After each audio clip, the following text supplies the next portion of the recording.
Good morning, girl. Welcome to today's class. Today I'm going to take with you the poem A Photograph. Okay. Now is the days of selfies, and all of us take so many photographs, and they're all colored photographs. But this poem is about a photograph. Okay. So I am going to share something with you first. Okay. So I want you to give me your replies to this. Okay, let me see. Just a minute, girls. Okay, so I'm going to share a YouTube video with you. I hope you can see it, girls. Just unmute and say if you can see it. Yes, ma'am. Yes, ma'am. We can see it. Okay, thank you. So I'm playing it, and I want you to tell me after looking at it what are the ideas you get about these photographs.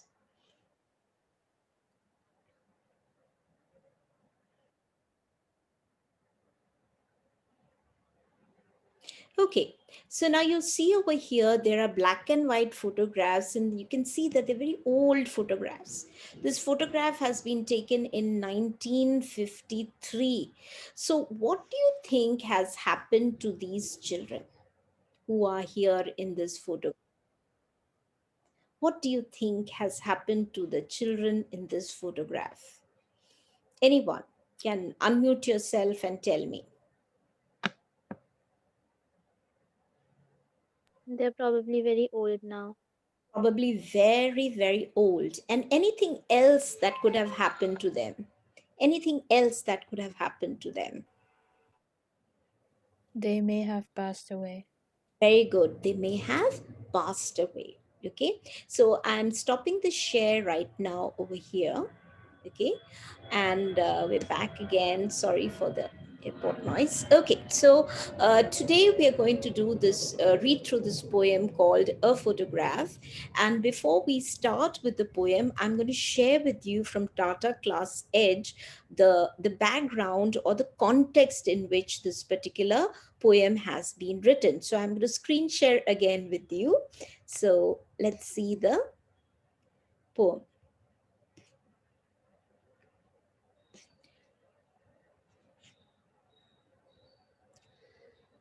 Okay, what happens is this covers this thing. Okay, here we go.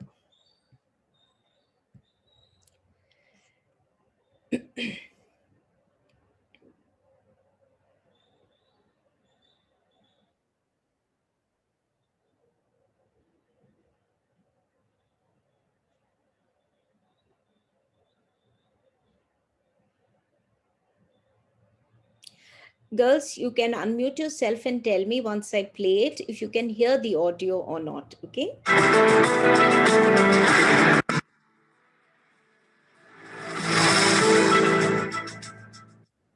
Are you able to hear the audio? Yes, ma'am. So, Yes, yes. so now we're going to start with the context. Okay. Shirley Toulson, born in England, is a poet, author, as well as editor.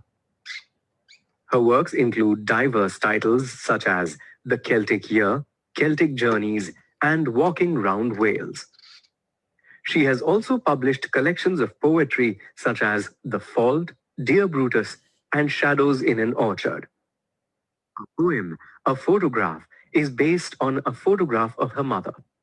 The poem is a nostalgic recollection of her mother and her aunts, shot through with a strong sense of loss at the death of her mother. Okay. So now we're going to stop this share. I need you to take out your textbooks, all of you. I need you to take out your textbooks and let me just make it full screen. Okay. I need you to take out your textbooks and open to page 11. Okay. So you're going to start with the poem A Photograph, Shirley Tolson. Okay. Before we start, I want you to look at the heading of the poem. Okay, look at the article which is used with the word photograph. The article used is a photograph. It is not the photograph, it is a photograph. We'll keep that in mind, and then we will I'll explain it when why it said a photograph and not the photograph in this particular poem. Okay, so I start the poem. A cardboard shows me how it was when the two girl cousins went paddling, each one holding my mother's hands, and she the big girl, some 12 years or so. All three stood still to smile through their hair at the uncle with the camera. A sweet face, my mother's. That was before I was born. And the sea, which appears to have changed less, washed their terribly transient feet. Some 20, 30 years later, she'd laugh at the snapshot. See Betty and Dolly, she'd say, and look how they dressed us for the beach. The sea holiday was her past. Mine is her laughter, both wry with the labored ease of loss. Now, she's been dead nearly as many years as that girl lived, and of this circumstance there is nothing to say at all. It's silence silences. Okay, now I want you to either unmute yourself and use the chat, okay, because I can see the chat. I've opened the chat. So I need you to either unmute yourself and give the answers or write on the chat box, whatever you find quicker. Okay, now I want you to look at the poem and tell me which stanza is the longest. Which stanza is the longest? First. Very good, very good. First stanza, somebody said it over the mic, plus a lot of you have written the first stanza. Now tell me, which is the shortest stanza? Last. Last. Very good. The last stanza is or the third stanza is shortest. Now, I want you to count how many lines are there in the first stanza. And tell me, write it on the chat and tell me how many lines are there in the first stanza. Very good. There are, yes, yes, all of you have got it correct. It is 9 lines in the first stanza. How many lines in the second stanza? How many lines in the second stanza? Very good. There's 6 lines in the second stanza. Tell me now, how many lines in the third and the last stanza?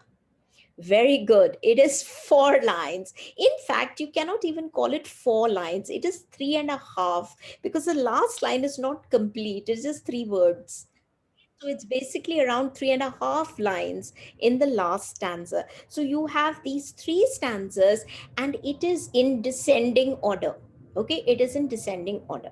Now, also, we look at how this poem is divided into different zones, and you will have to tell me who are the characters in this particular stanza. Let's say the first stanza. I want you to look at the first line and tell one of the synonyms that has been used for the word photograph. Look at the first line and tell me. Very good, girls. The word used is cardboard. The word used is cardboard. Now, what are the qualities of cardboard? What are the qualities of cardboard? What are the adjectives for the cardboard? Okay, it is stiff. Okay, it is hard, it is stiff, is it permanent? Is it permanent? No, it's not permanent. It is something which is a stopgap. It will not continue for a long time. There will be a time when it will disintegrate. So it's not permanent. Okay, and it's also flat. It is not like there's no depth in cardboard. Okay, now look at the second stanza and tell me what is another word she uses for photograph. If you notice, she doesn't use, very good. She uses the word snapshot, very good. They do not use the word photograph in the entire poem. It is just used, very good. It's just used for the heading. She uses the word cardboard for it, then she uses the word snapshot for it. She never uses the word photograph again. Now, in the first paragraph, you will notice that there are a lot of characters over there. Can you name the various characters which are there in the first paragraph? In the first stanza, who are the various characters that are there in the first paragraph? The poet's mother is there. The poet's mother's uncle is there, and the mother's cousins are there. What are their name? Betty and Dolly. Okay, so you have the uncle, the mother, and you have Betty and Dolly, who are her cousins. Is a poet there? Is a poet there? No, the poet is not there at all because the mother was only 12 years old. So she talks about the two girl cousins went paddling, each one holding one of my mother's hand, and she, girl, some 12 years or so, and all stood still to smile. All stood still to smile. Can you tell me what's the literary device used here? All all three stood still to smile. Very good. They use alliteration over here. Okay. And they're smiling through their hair. Why do you think they're smiling through their hair? Any idea why they're smiling through their hair? Where have they gone? Where have they gone? Where are they spending the time?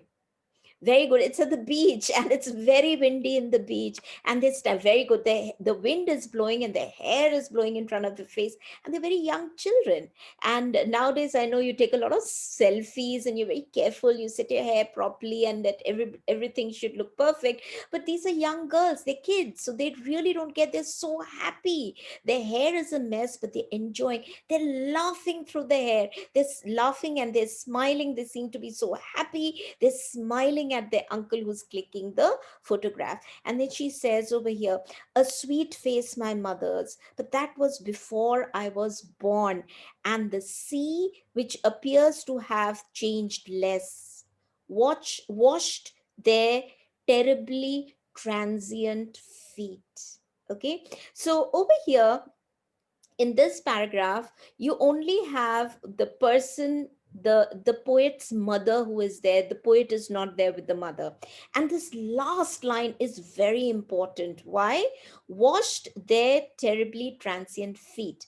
Now the word, the verb washed. Okay, who is washing? Who is washing over here? Who is washing over here?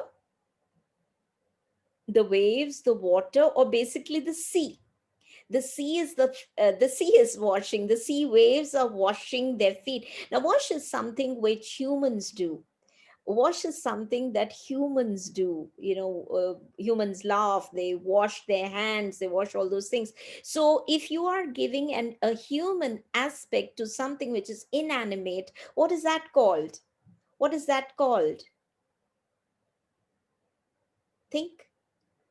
I want the very good, Sakshi, good Diksha, and a whole lot of you have written it. It is personification. So when you say that the sea washed their terribly transient feet, so you are giving personification to sea. And next thing is the words their terribly transient. What is the device used over here? What is the device used over here? Alliteration. Excellent. They use the word, the repetition of the t sound is the alliteration. Now you've got the third device here. Transient feet. Transient feet. Very good, Arnabi. It is transferred epithet, where the transience is the transience of life. It's not of feet, but that particular adjective has been transferred to the feet. So that's why it's called a transferred epithet. Okay. Now you've got one more device used over here, and that is the word feet. What do you think is the device used for the word feet? Very good. It's synecdoche. Okay, it is synecdoche. Excellent. A lot of you have got it correct. It's synecdoche. That means when you use one part of the body to stand for the entire person. For example, you have show of hands. Okay, so the hand doesn't mean just the hand, it means the entire person. So in the same way, when you say feet, it doesn't mean just the foot of the person, it means the human being to which the foot has been attached. Excellent. Now we go on to the second stanza, which, as you said, has got 6 lines. It says, some 20, 30 years later, she laughed at the snapshot. Who is the she over here? Who is the she over here? The mother. It is a mother. And who is she talking to when she says, see Betty and Dolly, and look how they dressed us for the beach? Very good. She is talking to the poet. So the two people in the second stanza is a poet and her mother. And what kind of atmosphere is there when the mother and the poet are together?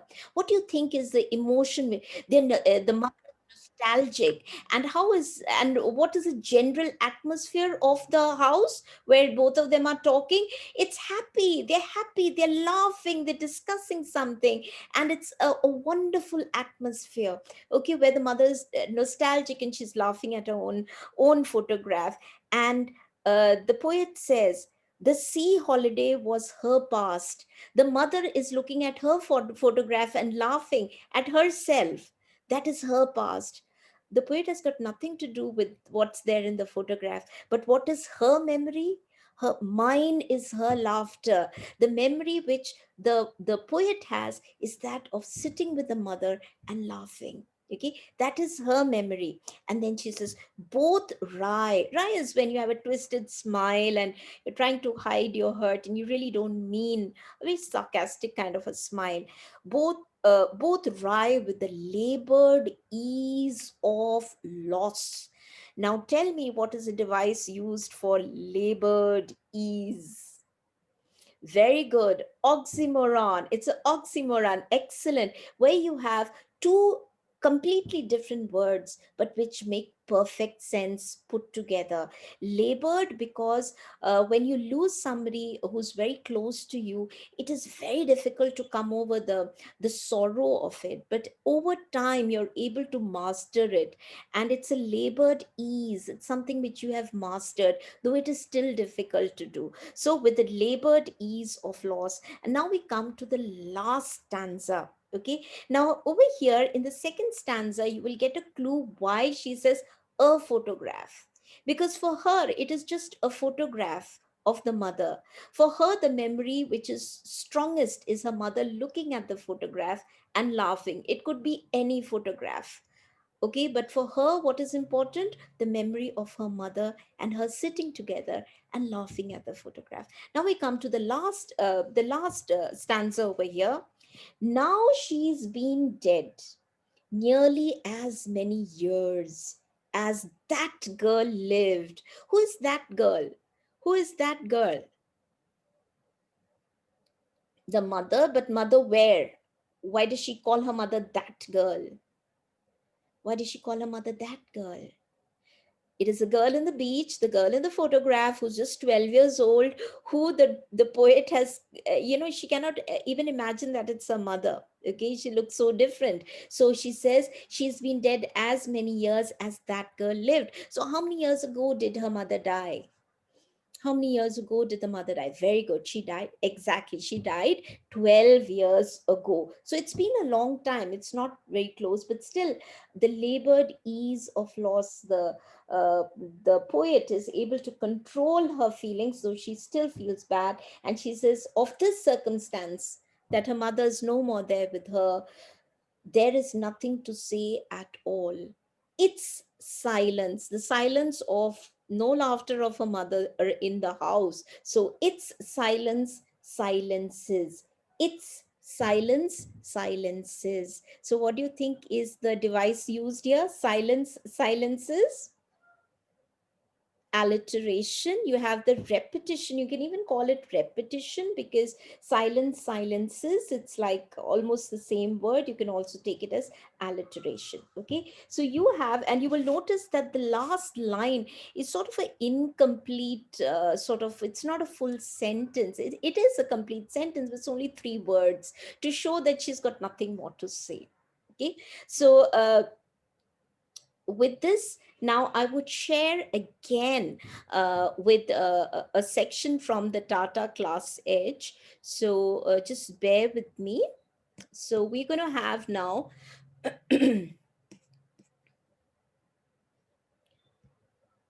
I'm going to share with you their characters. Okay, the character of the mother and the daughter. The two Okay. characters in the poem A Photograph are the poet herself and her mother.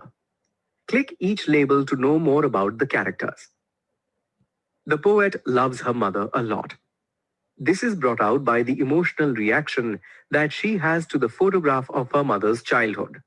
The poet is left speechless by the loss that she experiences on realizing that her mother has been dead for the past 12 years. Coincidentally, her mother was also around 12 years old in the photograph. The intense love that the poet feels for her mother is also demonstrated by the fact that her mother's laughter is starkly etched in the poet's memory. The poet's mother exists in the poem only as a memory in the poet's mind. The poet's mother in the photograph is older than her cousins and comes across as a responsible older sister. This is evinced in the manner both her younger cousins hold on to her hands in the photograph. Okay, now we're going through the analysis of the poem. So I need you to keep a pencil in your hand so you can jot it down in your textbooks. Okay. Now let us examine the poem closely. The setting of the poem, A Photograph, reflects three phases of life. The photograph itself was taken on the beach. Later, the poet's mother would look at the photograph at home 20 or 30 years after it was taken. The poem itself, which talks about these memories, is written some 12 years after the death of the poet's mother. The dominant theme of the poem, A Photograph, is a combination of nostalgia and realization of loss. The photograph in focus in the poem is a repository of memories. It serves as a nostalgic reminder to the poet's mother of her childhood with its specific incidents and facts. The photograph also serves to emphasize the passage of time and of loss of childhood that the poet's mother acknowledges with wry laughter. For the poet, the photograph serves as a reminder of the time when her mother had laughed on seeing it. The photograph, as well as the poem itself, embodies both nostalgic remembrance and the loss associated with those memories. The tone of the poem reflects the theme too. It is contemplative to begin with, strongly tinged with nostalgia. As the poem progresses, the sense of loss becomes stronger. The poem finally ends on a note of deep grief. The poem is written in free verse. It neither has a rhyme scheme nor a regular rhythm. The use of free verse creates the impression of a memory being narrated as it is recollected in fragments and long run-on sentences. One can read in the first stanza, which has detailed descriptions of the setting of the photograph, the poet's emotional distance from the events in the photograph. In the second stanza, involving the poet's own memory, the sentences are fewer and terser. The third stanza is short and compact, almost literally ending with silence, as the poet contemplates her mother's death. The poem is peppered with figures of speech. The poet uses alliteration to emphasize certain ideas and to add rhythm to the poem. For instance, in the first stanza, she uses the expression terribly transient to talk of the people in the photograph, emphasizing change and death. Here, the consonant T sound is repeated. In the second stanza, she uses the phrase labored ease of loss to highlight the tone and emotion. Note how the consonant L has been repeated in the words labored and loss. In the final stanza, the near repetition silence silences creates a final numbing effect. Another figure of speech used in the poem is transferred epithet, where the adjective that is used qualifies a noun other than the one which it is meant to qualify. In the expression transient feat, it is not the feat, but the experience which is transient. This use of the transferred epithet emphasizes the impermanent nature of the people who have had the experience. These lines also have an example of personification, where the poet gives the sea the human quality of washing the feet of the children in the photograph. Also, the poet talks of the sea as a person who hasn't changed. The poet has used an oxymoron, a combination of two contrasting ideas in the phrase labored ease. This highlights the conflicting emotions of pleasant nostalgia and painful loss experienced by the poet and her mother when viewing the photograph. Okay, now we're going to do something which I know you girls love to do, and that is the practice. So keep your chat ready and keep answering it on the chat. Now that you have an understanding of the poem, A Photograph, let's take a short quiz based on it. Okay, so the chat box is open. Okay, the chat box is open, so you can answer on the chat the answers as it is shown. Okay, so here goes. Read the extract given below and answer the questions that follow. She'd laugh at the snapshot. See Betty and Dolly, she'd say. And look how they dressed us for the beach. The sea holiday was her past. Mine is her laughter. Both wry with the labored ease of loss. What amuses the poet's mother about the snapshot? Click the correct option and then click submit. Okay, so you can write 1, 2, 3, 4, whichever you think is right. Okay, so everybody's saying B. Okay, so let's click on B and see the answer. Submit. That's correct. The poet's mother draws attention to what they are wearing in the photograph, implying that they are dressed strangely. Next one. Who are Betty and Dolly? Tell me, who are Betty and Dolly? Okay, I'm getting the answers A. Okay, so I am pressing A first. Okay, let's see what the answer Not is. quite. The poet does not mention her cousins in the poem. Try again. Okay, so let's say what Diksha, Sakshi, and Chandralakshmi are saying, and that is C. Okay. That's correct. Betty and Dolly are the cousins of the poet's mother who appear in the photograph holding her mother's hands. Okay, so next one. According to these lines, what forms a part of the poet's past?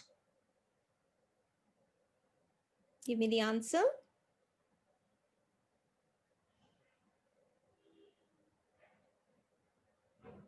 Poet's past. That's correct. The phrase, mine is her laughter, tells us that the memory of her mother's laughter as she gazed at her childhood photograph is a part of the poet's past. Okay, let's go to the next one. Which of these figures of speech features in the given stanza? Give the answer. A. Everybody's saying A. Okay, let's try this. Submit. That's correct. The Good. phrase labored ease is an example of an oxymoron. It presents a combination of two contrasting ideas. What holiday does the poet talk about in the poem, A Photograph?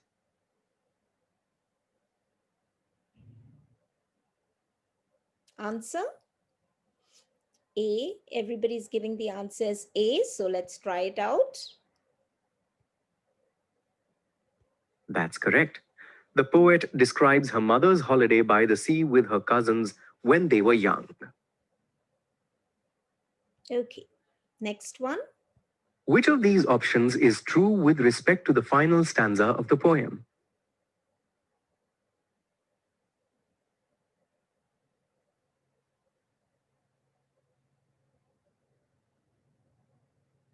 Give the answer. B. Everybody's giving B, so let's try that out. That's correct. Good. As she is looking at the photograph, the poet realizes that her mother was 12 years old in the photograph, and that coincidentally, her mother passed away nearly 12 years ago. This stirs painful memories of loss. Okay, let's see the next one now. Uh, What tone does the poem mainly convey? what tone? Everybody says B. So let's mark it as B. That's correct. The poem conveys a strong sense of nostalgia as the poet is fondly looking at her mother's childhood photograph and also recalling her mother's reaction to the photograph. Okay, so I'm stopping the share right now over here. And as you know, we finished with the poem, and you've gone through the quiz as well. And I hope you liked the poem and would be able to answer more questions, especially about the various devices. Thank you so much, girls, and have a lovely day. Bye bye, girls. I'm stopping the recording. Thank you, ma'am.